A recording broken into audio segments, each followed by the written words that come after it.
Hello and welcome back to HRD Live at the HRD Summit UK 2020, where I'm now joined by Bernard Marr, fresh off the keynote stage. How was it up there, Bernard? No, I loved it. Great auditorium. Felt like a really good event. Fantastic, very good.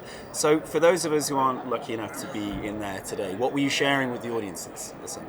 So I was talking about technology and how technology is now reshaping organizations and how organizations need to rethink the role of the human being in the job role, because we now have artificial intelligence, we have increasingly powerful machines that can now do things that only people could do in the past. They can now read and write and speak and understand and even be creative and read our emotions and all of this seriously questions what is the role of people in the future. So you have one view say, okay, we'll all be out of jobs and machines can do everything now, or hopefully slightly more positive and optimistic. There is a real role for all of us to play. We just have to reimagine our workplaces to find those roles for us. Fantastic. So for business leaders, HR leaders watching this who are maybe concerned about that balance, how do you find that right tech-human balance, do you think? How do you establish that? Yeah, so for me it's really important that you look at your business strategically. So when I work with organizations, okay, what is this business actually all about? What's the customer value propositions, or what do you deliver to your customers? Right. And where can you then use machines and AI, and what's the role of people? And instead of looking at jobs holistically, so it's quite often, I was giving this example of a radiologist, for example. Okay. So this used to be an extremely well-paid position, still is in the NHS, where people would interpret scans to maybe, if you interpret a breast scan, you would try to find, are there cancerous cells in there or not? Right.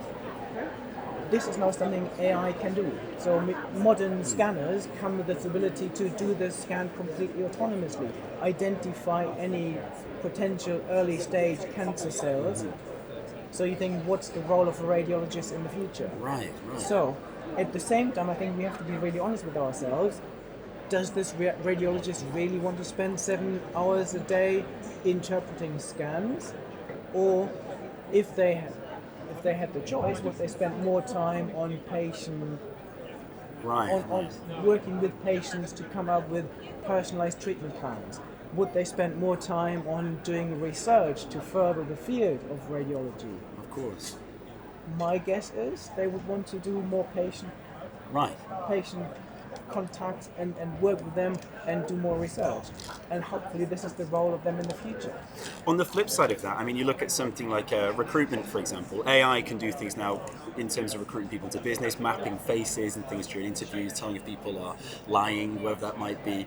But during the process of a job interview, for example, a human element surely is so important in engaging with someone. Do you think there's a risk that we might lose the human touch in some aspects of business if we rely too much on things like AI and people analytics, even though they are so helpful? Yeah, I think the verdict is still out there.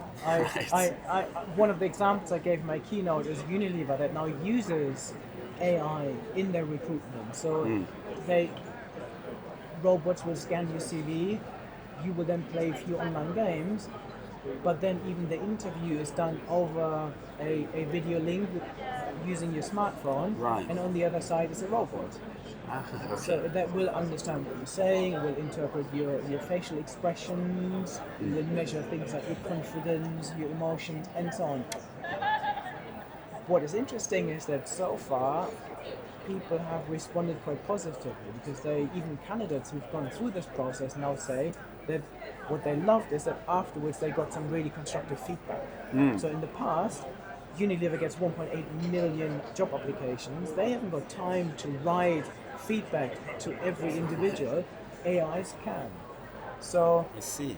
It's interesting, but at the same time, I also have concerns that for particular jobs, this might not be the right thing to do. Of course. So we need to make sure that we train the AIs to look for what we really want. Fantastic. And instead of just looking at this is the degree they've had and this is the result they've had and this is the experience, actually we want to look at some of the soft skills, and AI is getting there in their ability to analyze and assess some of those skills. Lastly, before we have to leave you, if you could give one tip to people watching who are worried about that relationship between tech and the human touch in their organisation, an HR leader or a business leader, what would be your one tip for getting that balance right? Do you think? If you can pick one, it's a tough question. For me, what we need to do is we need to firstly understand the technology, and what I see in organizations is that the digital IQ, this understanding of where we are with technology at the moment, is going down rather than going up. Mm-hmm. So we need to actually engage HR leaders, business leaders need to understand what are some of the major tech trends and how disruptive are they going to be. And then my key advice is look at it strategically. Don't panic. I think there are real opportunities to make our jobs more human, to make our businesses more successful using all of this. There is a win-win. I think all the previous industrial revolutions have taught us that in the long run, our world has become a better place. I'm cautiously optimistic that this will happen as well again. So I think real opportunities, but approach this strategically with a real understanding of technology. Wonderful. Thank you, Bernard, so much for joining us. Stay tuned on HRD Live very soon.